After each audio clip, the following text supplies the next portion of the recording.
So we're going to look at this titration worksheet that I sent to you or gave to you on Friday. It's also available for download on the Edmodo page for those of you who are struggling with this concept.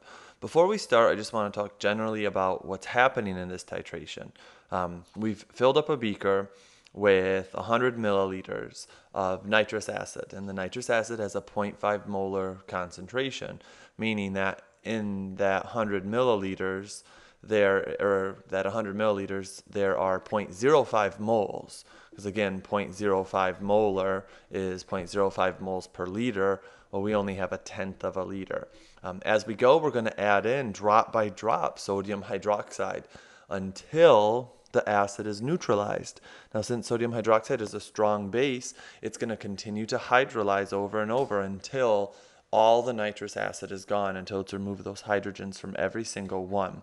So the first part of this problem is actually quite simple. The sodium hydroxide solution before the titration. As I just said, the entire thing is a strong base. So NaOH is going to turn into Na plus ions and OH minus ions. 100%. No equilibrium here. Now, as we've talked before, those NAs, they're just getting the OH into solution. That's what we care about. That's what's going to come in and remove the hydrogen from the nitrous acid.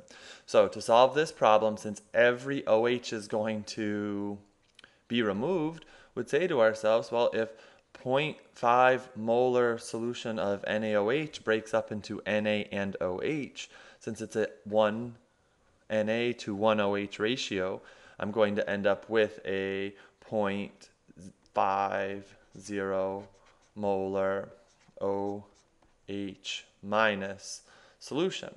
So to find the pH, well, I have the OH minus solution, so I know POH is going to equal the negative log of that, 0.50.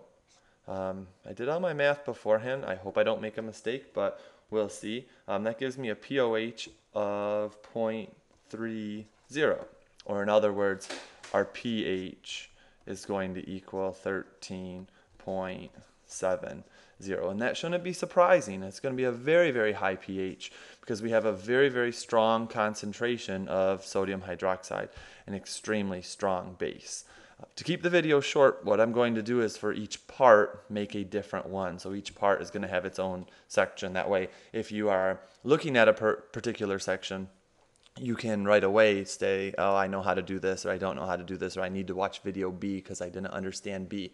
What I really do want to encourage you to do from this point on, don't just watch this and write down along with me. If you have not already tried these problems, you're doing yourself a disservice.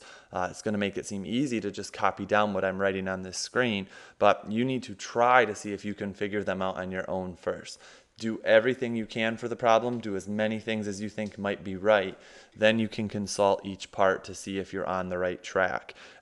One reason for that is a lot of the parts are exactly the same, so you might be able to watch one part, like part C, and then apply that to D, E, and F, or so on and so forth.